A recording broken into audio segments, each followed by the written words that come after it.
hello. Chai and chat? Oh. Chai? Chat. Guess we'll chat. Chat. Let's chat. Let's chat. Let's have a chat. Okay.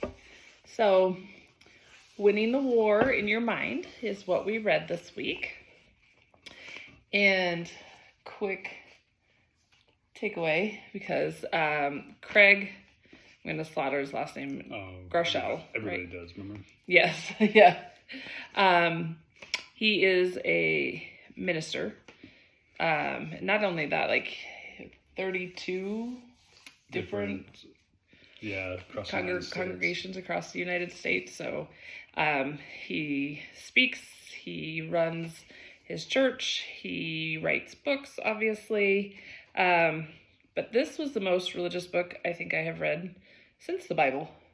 Yes. Yes. That's okay. Yes. Yeah, that's fair. So what was the funny thing as you were telling your coworkers? Yeah, what is it? Do you think Adam and Eve have belly buttons? Or do Adam and Eve have belly buttons? Do Adam and Eve have belly buttons? So we'll do a yes or That's no the question of the week. Poll, and we'll see what we end up with. Yeah. But if God made us like everybody else, then we'd have to be. You'd have to have a belly button. You'd have to have a belly button. But if you didn't actually get birthed that way, you might not have a belly button. Yeah, right? Because you're made from a rib. Anyway. Which I don't know. Craig's whole point in this book is reaching out and hanging your problem or what's tying you down and having God help you with it is really what his whole philosophy is. And it's done in a very non-pressure way that I thought it opens it up for anybody to read this book and get something out of it.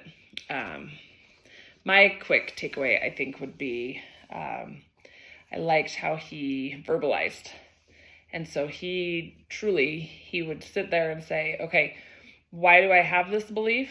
So like his was the blue van. Oh, yeah. He was afraid of the blue van. He was scared to death of the blue van. His dad had ticked somebody off, and the blue van came to their house. And then his mom said, there's a man that's very upset with your dad. He drives a blue van. If you see a blue van, you need to get in the house, lock the door, and call the cops if you need to. And so he, even as an adult, if he sees a blue van, has to stabilize himself. What about you? Yeah, I think he had a lot of good like we said, we were talking a little bit about the praying thing. It seems a little bit like all the time, but like just verbalizing and putting that in your head, then he's changing his mindset. He just suggested that you can't do it on your own. Yes. Which, I mean, you could toss up either way. Right. But if, and he said, he broke out praying, and some people can't even figure out how to start. And so they start at a box and ask God this, and they can write it down or ask, and then you put it in the box. And if you can't leave it there, you have to physically go ask for it back. Say, God, I'm taking this back because you're not helping me with it. And it's just to open up and start that communication path. But going back to what you said on actual praying and saying it out loud, he has a whole chapter where he talks to specialists about what they've researched about praying and how in just short periods of time, it was like 8 weeks, bone down. 8 weeks time, you could see a difference, like in the brain, they have patterns that have changed with their, with that activity. Mm-hmm. Yeah. So. Oh, next week. Yep. Remember to do the poll. Let us know. We got to know. Yep.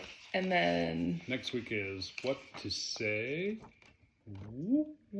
when you talk to yourself. Right?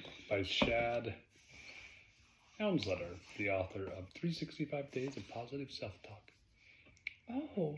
That's a lot of days. That's like as many days in the year. You're supposed to be positive all year round? Shit. I mean, most people even take Christmas off. That's right. And with that, have a wonderful week.